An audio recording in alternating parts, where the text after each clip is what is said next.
Welcome to the Golf Improvement Podcast, episode 214. Welcome to the podcast for golf lovers who are looking to shoot lower scores. Dedicated to professional club fitting, putting and short game improvement, and effective practice techniques to improve your golf game. This is the Golf Improvement Podcast with your host, Tony Wright. Hello, this is Tony Wright from Game Improvement Golf in Oak Ridge, Tennessee with the Golf Improvement Podcast, dedicated to sharing useful information on professional club fitting, putting and short game improvement, and effective practice techniques, changing golfers' lives, one golfer at a time.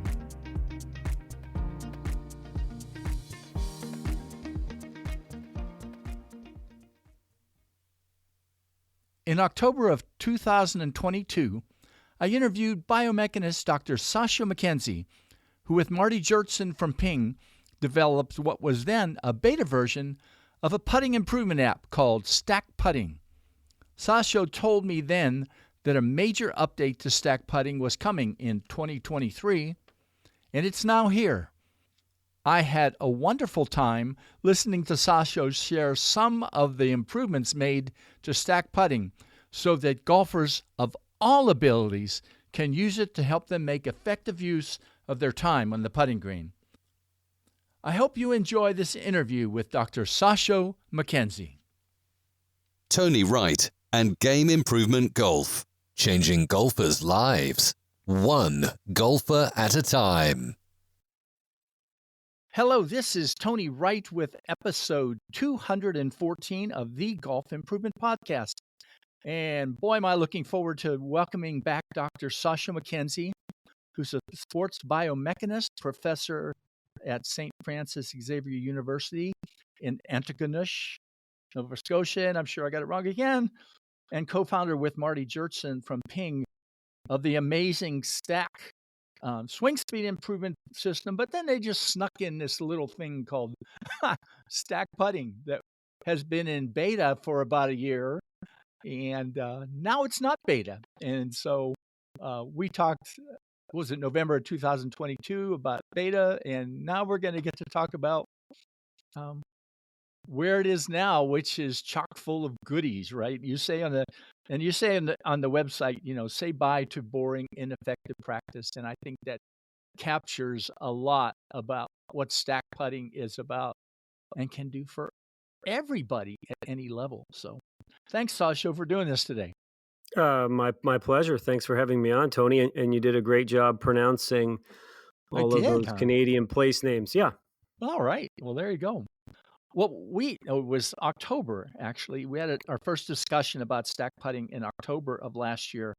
At the time, it was a beta version, but it was really great then, even though it was in beta version. But I knew at the time, and you said, you were going to update things. But maybe a little review as a start. What drove you to create stack putting, and why did you make the initial decision to include it, at least as a start, as an add-on to Stack?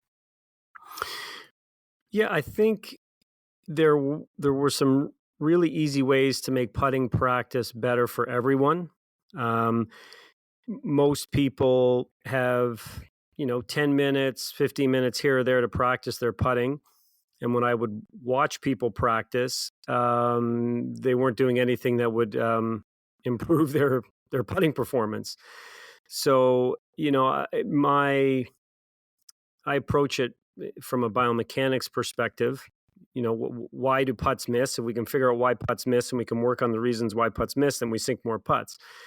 And, things like where the ball hits on the face, stroke path, those things don't really matter that much. Face angle matters a lot. Speed matters, I would argue, even more than face angle.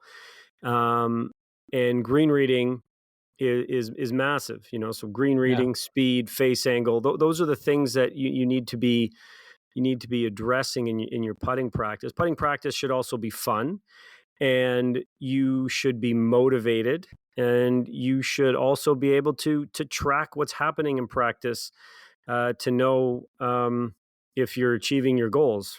So that's why stack putting came out, and we released it before it was fully baked, because it was still Yeah. it was still. I mean, Marty and I were both using it over the summer last year. Both of us found some amazing insights. It helped our practice. It was, much more enjoyable to practice putting. And we decided, hey, let's release it as is. There was some little issues with dictation and stuff. There's some glitches, but it worked pretty well, and that allowed us to do two things: get lots of user feedback. So we incorporated, 50 features based on the beta testing. And it also allowed us to collect a lot of data. So I think, 600,000 putts or something. And that initial data then allowed us to add in a lot of the features in the current version of stack putting. Wow. And all great reasons. You know, the updated version of stack putting now includes 3 modules, what you call Premier, On Course, and Creative. And I should have thought about this before, but when I went on the website today, there was a screen that looked like you can compare putters. I'm guessing maybe that's in Creative, but I'll let you talk about that. Obviously, there's some way to do that, effectively in it. But describe these 3 modes, because they are definitely, the old version was kind of Premier, right? It was basically do your little test yourself and do things with intent. But now there's all these other things that people can do. Yeah, so Premiere is what we call our flagship mode, and it is most similar to what we were doing in beta. Essentially, we design the practice, and the practice is essentially 10 to 15 minutes. That's how long it will take. We give you 18 holes, and the holes that we prescribe are in such a way that it will maximize the average golfer's putting performance in the areas where they most need it. So I'm sure everybody listening is familiar with Mark Brody and his concept of strokes gained. He's clearly shown that putts of a certain length, in particular, kind of 4, 5, 6, and then 7, 8, 9, 10 in feet in those ranges are where good putters separate themselves from bad putters. So you're not going to make up any ground practicing 3-footers. You're not going to make up much ground practicing your lag putt. So what we do is we give golfers 18 putting holes. They'll the first hole say, hey, hole 1, 6 feet uphill left to right. So you need to be on a practice green where you can hit putts up to 30 feet in length. You go find that 6-footer that's uphill left to right. You execute it, and then we have a very efficient way of entering the putt results that matter. There's a little bit of education that goes in it. We have some nice informative videos, I think. So if you make the putt, there's a big button, you just hit made, and you move on to the next hole.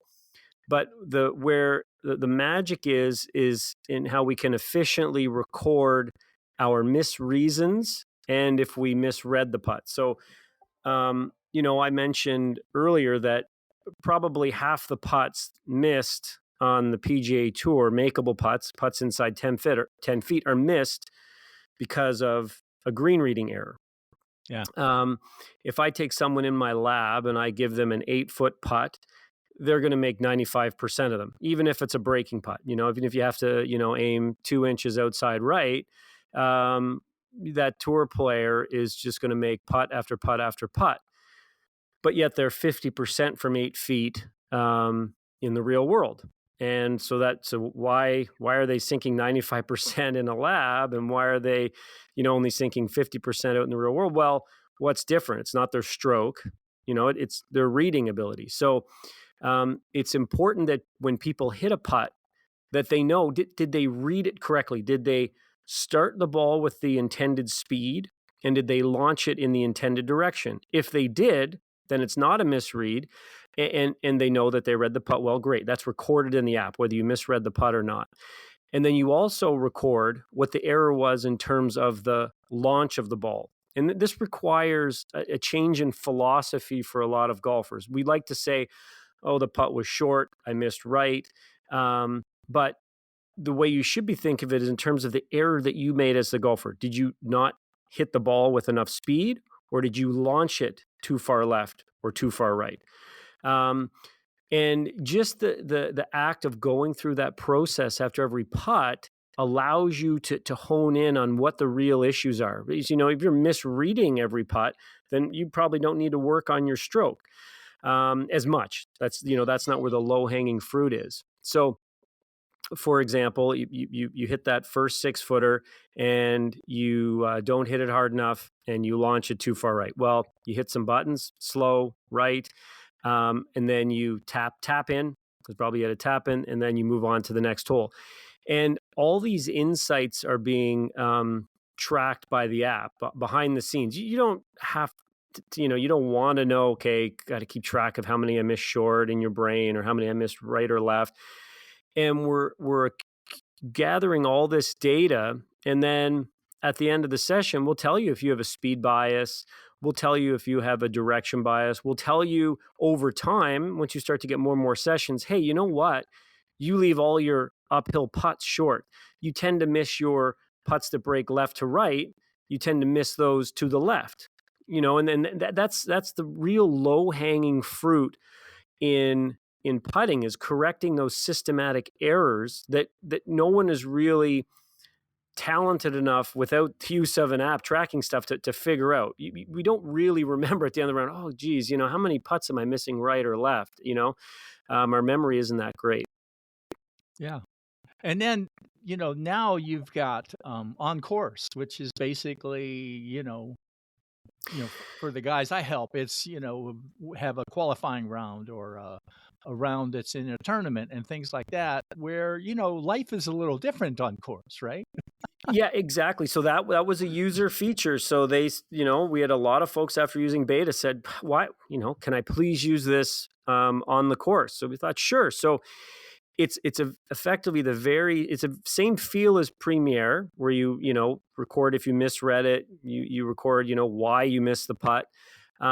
But now, instead of the app telling you it was 6 feet uphill left to right, you enter that. So you hit the green on hole number 1, you got 30 feet, and it's downhill left to right. So you enter that in the app, and then it's the same as Premiere. You tell it, did you misread the next putt?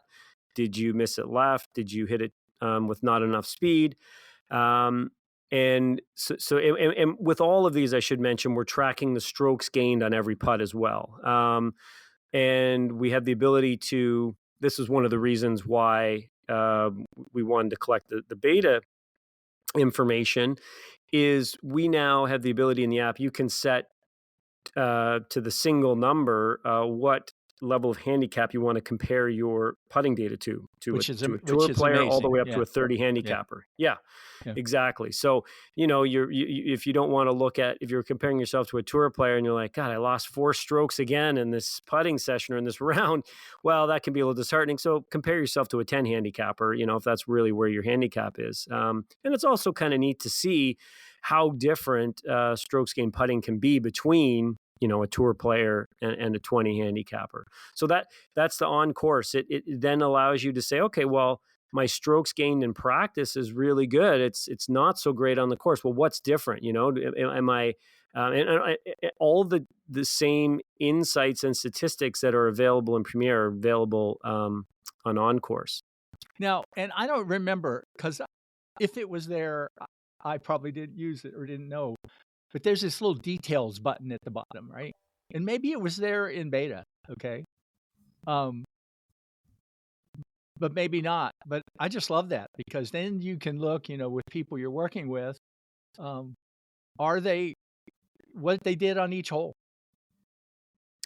Yeah, you get a summary screen where we've got like a couple of different ways to view the data, multiple ways. So there's like a shot pattern that you'd see in the NBA, where it shows an overlay of the court and where the shots were made and where they were missed. So we've got this this neat diagram that one of the things that we add, that will clarify what I'm about to say, is we have two methods of doing green reading. You can use a break and a slope method. Right. That's maybe a little more intuitive to the average person. So break means left or right movement, and slope means whether it's uphill or downhill. Okay, you could argue how you want to define those, but that's how we've defined them in the app. Break is left to right, slope is uphill, downhill. But we've also have this, and I'm not sure if you used it, Tony, but a clock method, where instead of saying, uphill flat or, uphill straight, you would say you're putting from 6 o'clock. So 12 o'clock is straight downhill, 6 o'clock is straight uphill, 3 o'clock is straight across the slope from right to left, 9 o'clock is straight across the slope. So it's a more efficient way to kind of give that information. You can say, you're looking at the putt. Every putt, you situate the clock face so that 12 o'clock is straight down the hill. So if I'm saying you're putting from 6 o'clock, you try to find the spot that's directly up the hill. And we also allow aim point users to indulge in what they like to do, and you can enter in the percentage of slope.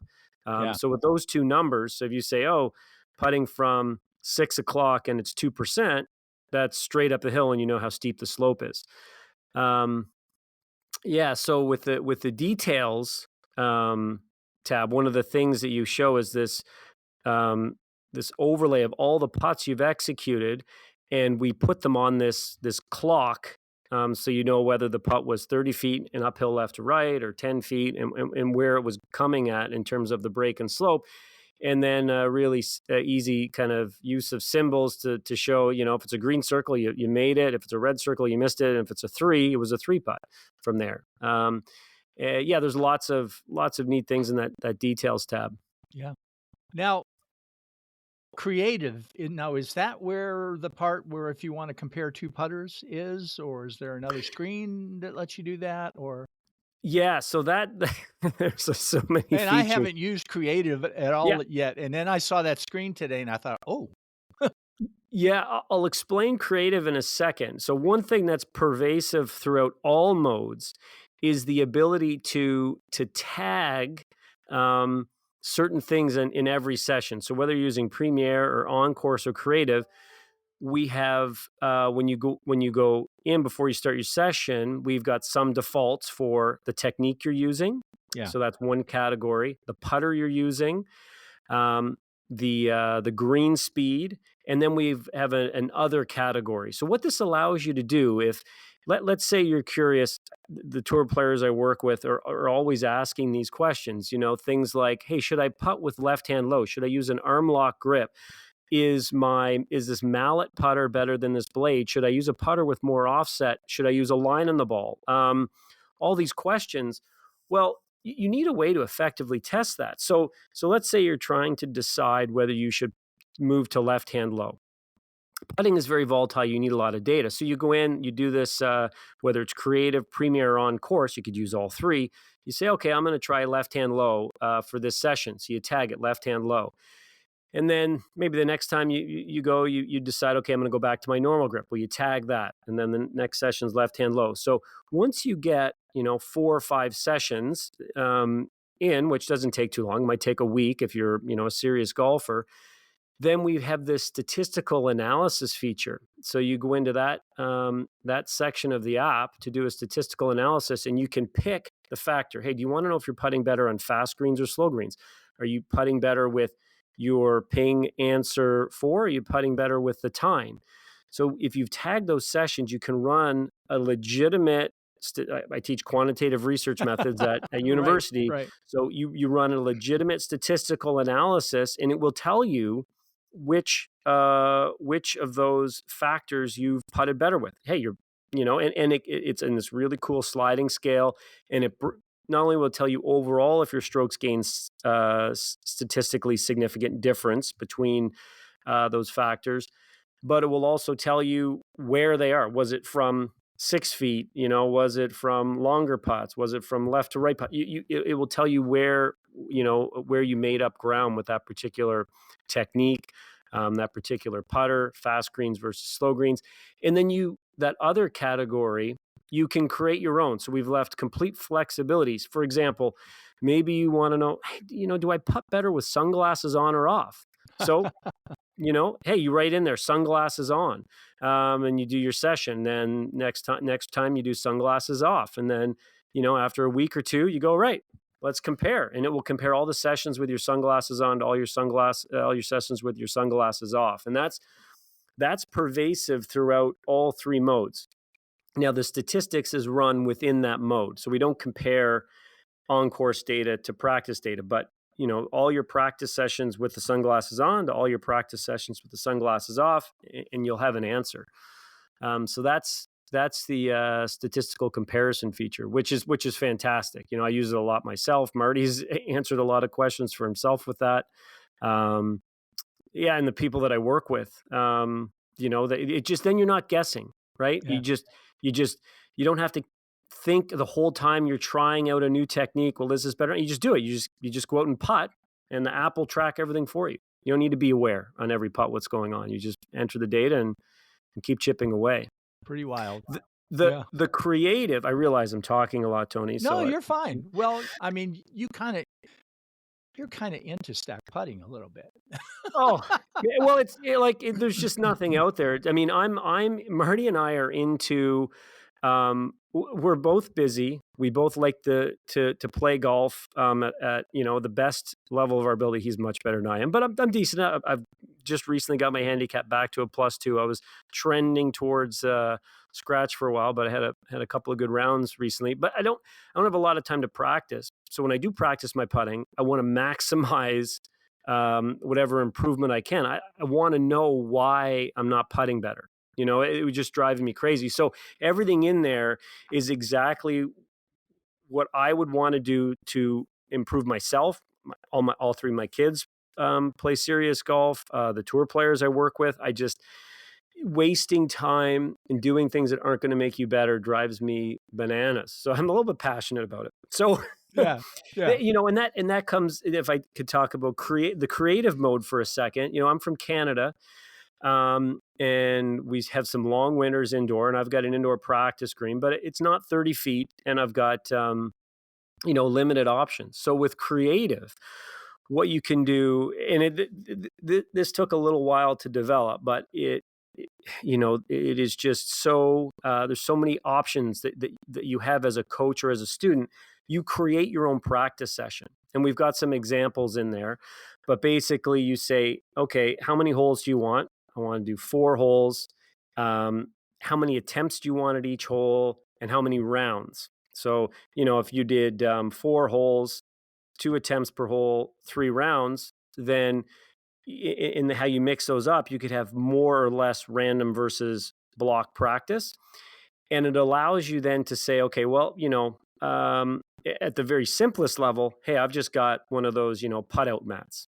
So right. I got, 15 feet straight. Well, we've got an option there that does a little ladder. So you do a 2-footer, a 6-footer, whatever, but then you can track your stats. And instead of using strokes gained in creative, because it's a little bit disingenuous if you get to hit, 3 putts in a row, or you exactly know that break, we've left that for on course.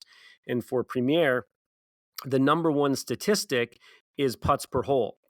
And the idea with creative is that you create a combine, a practice session, and then you compare yourself within that combine, so to know if you're getting better. So in that sense, putts per hole is a much more interesting metric. So if the combine you create, has 12 total attempts, you can track that average putts per hole as you go over the winter, and you can decide, okay, I got 1 putt that's 8 feet on a 2% slope, and I'm going to hit it from 4 o'clock. So I've got this little indoor putting green. I've got 5 holes set up. For example, I've got a little combine. I run my son through it, but it allows me to track what he's doing. It allows him to track what he's doing. Hey, is he missing more left, more right? It's engaging because you always have this score to beat. So as you're going through the combine, you're comparing yourself to the best you've ever done and to your average. So, hey, am I doing better right now than I did, on average with this combine over the last, 10 sessions or whatever. So And what's also really cool, if you're, I know you work with a college team, Tony, Yeah. is that as a coach, you can create a combine or multiple combines if you want. And then with just one button, you can share it to all your players. So you can be like, all right, today I got this really cool lag putting drill. We're going to do a 30 footer, a 40 footer. I want you to do it, more block or less block practice. And once you create it, you just hit share and it goes to all your players, or you can share it to any stacker, whatever. They tap on it once they get it. It opens up in the app and they do it, and you can track their progress. So that's something that can be difficult to do if you're working with students, whether they're on a college team or even individual players. Are they doing the putting practice they want to? Are they just out there whacking balls? Or are they doing what I asked them to do? Yeah, and then not you can only see can the yeah, right. you can see how long it took them to Yeah, do this. right. Did they just fly through it? They weren't really paying attention. You get all that information from the practice session, which is pretty cool. I have an idea for a combine already that it was based on a Brad Faxon thing. I saw a 4.8 12-footer. Awesome. I don't know if you saw that little thing. Yes. Birdie par bogey or something like that, wasn't it? I don't know. It would be an Yeah. easy one to set it up for.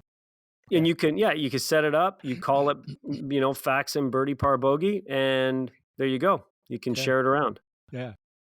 Well, there's a load of metrics in this now, and I think you've talked about some of the metrics already. But kind of what are some of your favorite metrics that have come about in this transition from beta to where you are now?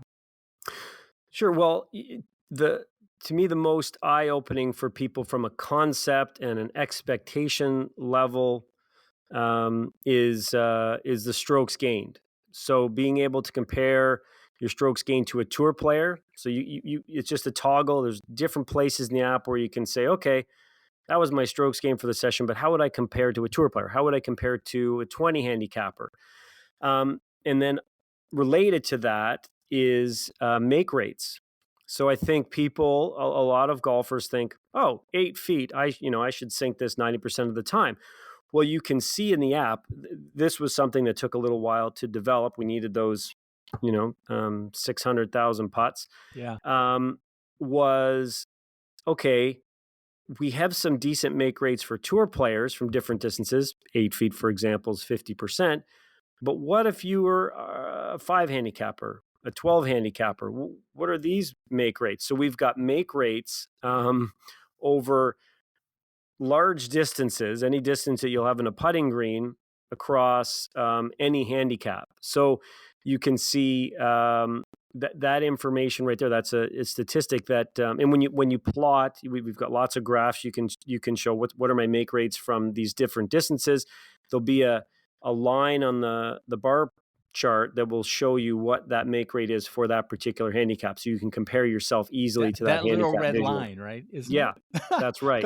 Because I remembered that, and I didn't think about the fact that could be handicap dependent, which is a great thing for anybody at any level to do. Yeah, exactly. And we've still got so many things on the development pathway. Like we will eventually reverse engineer, so we'll be able to tell you what your handicap, your putting handicap is. Right. We can kind of reverse those equations. So instead of saying, you've lost a certain number of strokes putting relative to this handicap, we can say, well, actually, your putting is equivalent to, a 14 handicapper, currently the way you're putting. And you could say, I'm a 10 and I wish I was a 5, and here's what I'd have to do. Exactly. So you can, if you're a 10, if you're constantly, you're 14 handicap, that's what you have the handicap baseline set at in the app, and you're, constantly having positive strokes gained. Well, challenge yourself, knock that down to a 10 or a 5, and then, your negative strokes gained for a while, but, keep practicing, and you'll see, you keep working away to make that strokes gain be a positive number. Yeah. Now, so let's see, it was October to now. What were the biggest things that drove you nuts?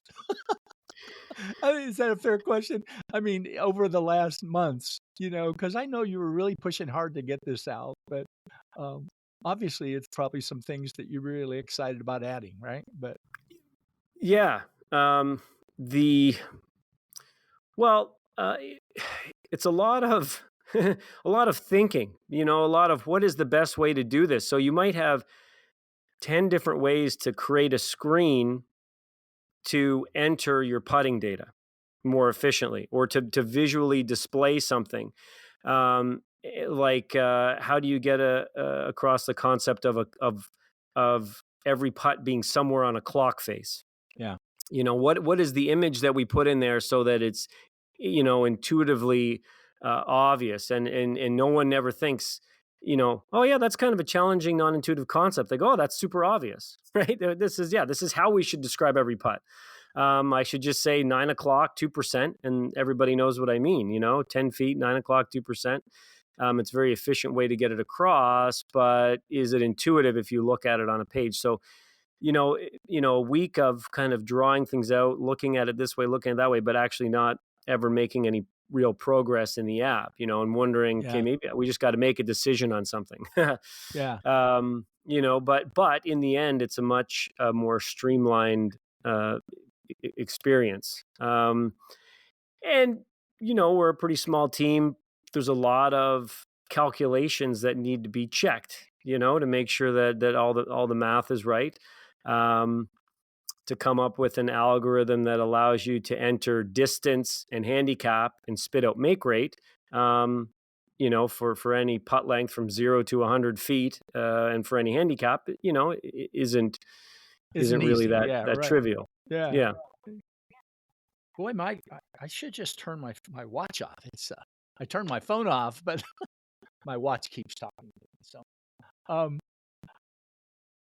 what are the biggest surprises, the most pleasant surprises so far from the last couple months, from Well, the feedback you've gotten from different people, from tour players? And I know you work with tour players, and they've seen it. You've got Ben Crane in there on your website, and I'm sure there's others. But what are the things that have been really, really neat so far from your standpoint? well, the number of folks that have said, "Hey, speed training's been awesome. I, clearly improved my golf game with that." But hundreds of reviews have said, "But the the real hidden gem is the free putting." Yeah. Especially since we've come out of beta, and there's no guessing. I don't like guessing, so I can go in and look at Tony Wright's Not putting now. performance, Yeah. but I can see, hey, look, this person's strokes gained is volatile. Putting is volatile.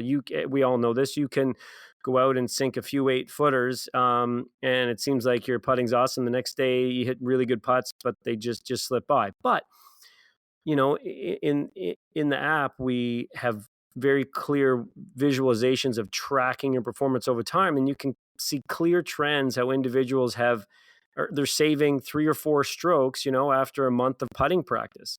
So that's big. As impactful, more impactful for a lot of our users than driving. To be honest, not everybody, but it's just people really saying how engaging it is. That they have made putting practice fun again. How quick it is to get a session in.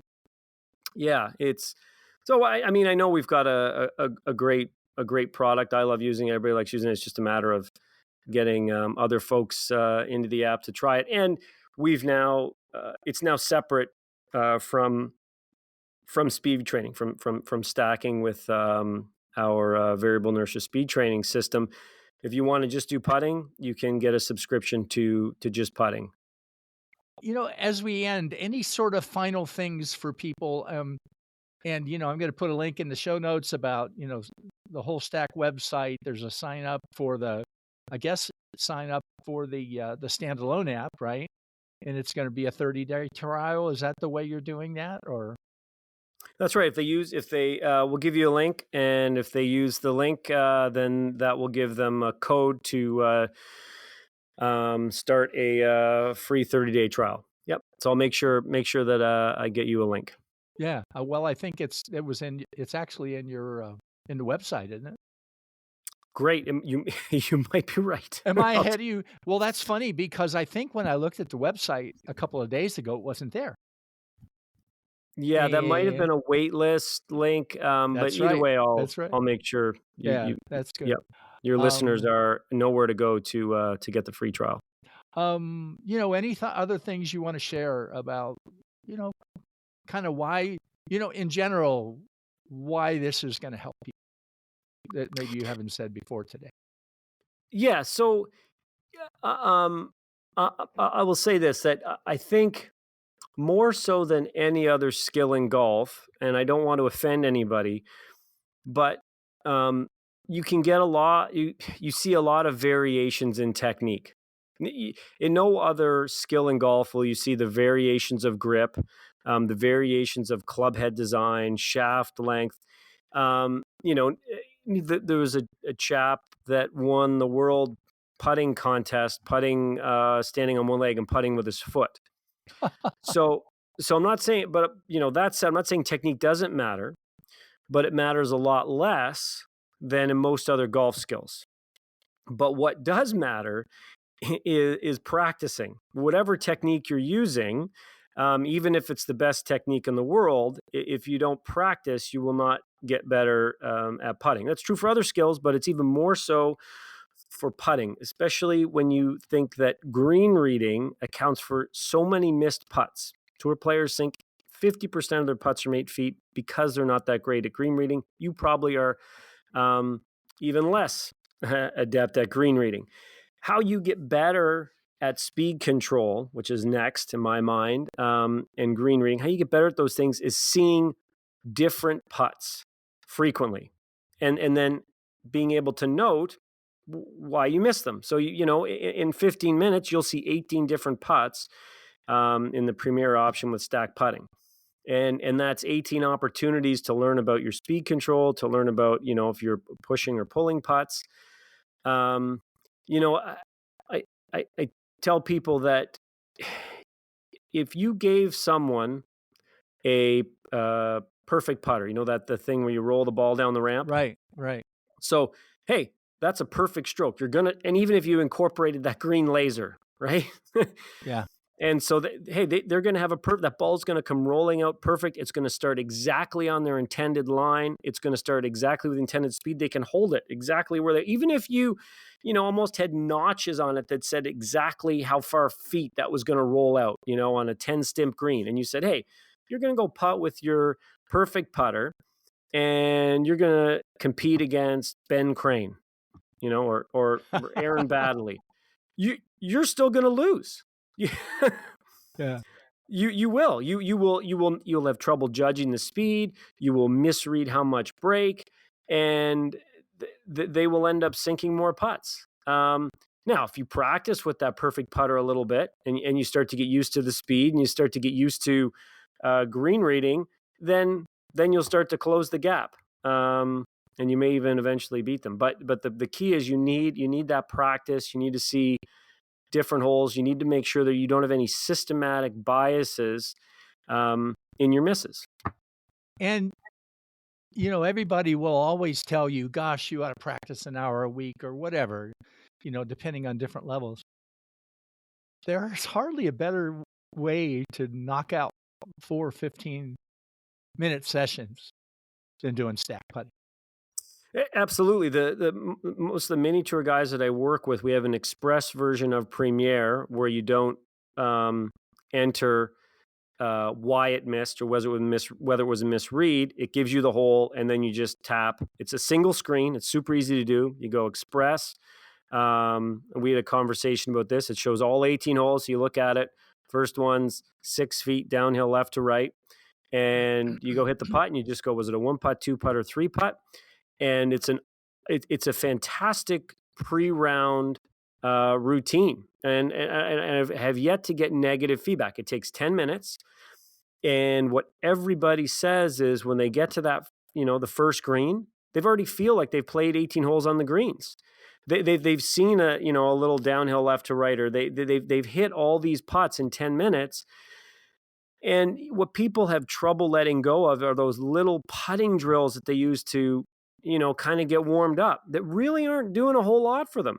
They're really not calibrating themselves. If you want to build your confidence and take 30 seconds to hit 5 3-footers, and make sure that your start line's good. Hey, great. But if you really want to know and get a feel for the greens and whether things are sharp, you want to hit those variety of putts that we're showing you in Premier. That you hit the green and you feel like you're already ready to go. You've hit all the types of putts you need to hit. You're very comfortable on that first green. That's the feedback I'm getting from a lot of high level players. Yeah. Well, it's great, and I look forward to the continued development of it. I know I'm sure you haven't run out of ideas. Like I said, I'll put a link in the show notes to the whole Stack website, and then get the link that you've provided about the 30-day trial. It'll be neat. Awesome. The Golf Improvement Podcast is sponsored by Tony Wright and Game Improvement Golf. Tony creates exceptional golf clubs. You shoot lower scores. Sasho, thank you for sharing your insights and enthusiasm on why stack putting can be so valuable to golfers. What I'm particularly excited about, yes, I already use it with the Roan State golf team that I help coach, is I now know there are so many new capabilities in the app that can continue to help golfers supercharge their putting improvement efforts. Sasho and Marty, amazing job. Thank you. I put a link in the show notes to the Stack System website. There you can learn about the Stack Swing Speed Improvement System. Yes, I use it. And also about stack putting. There's a separate link on the website that describes it. You can also, if you're interested, drum roll please, enter your email and get a 30-day free trial of Stack Putting, which will be released as a standalone app soon. If you're serious about putting improvement, I think you'll love Stack Putting. My shout-out today is to the Roan State men's golf team, who completed their first tournament of the 2023-2024 season last week. Their 18-under par team score put them in 5th place in an 11-team field. However, they were the only junior college team competing in the event. And especially a shout-out to Ethan Lawson, who had his first ever hole-in-one at this tournament. A note, there are still some issues with my new website, particularly the link to obtain my newsletter ebook or to sign up to receive my blogs and podcasts directly by email. If you desire either of these, please click the Contact Tony link on my webpage, and I'll make sure you get what you need. If this podcast and all of my podcasts and blog posts benefit you, remember that there's a Support the Golf Improvement Podcast link in the show notes for this episode. Your continued support is greatly appreciated.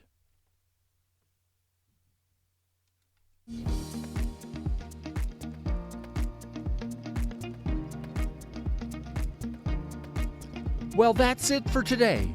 I'll be back in 2 to 3 weeks with a new episode and potentially a big surprise that I'm really excited about sharing with all of you soon.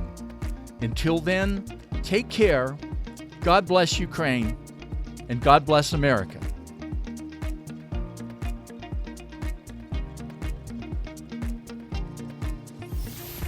Game Improvement Golf, changing golfers' lives, one golfer at a time. www.gameimprovementgolf.com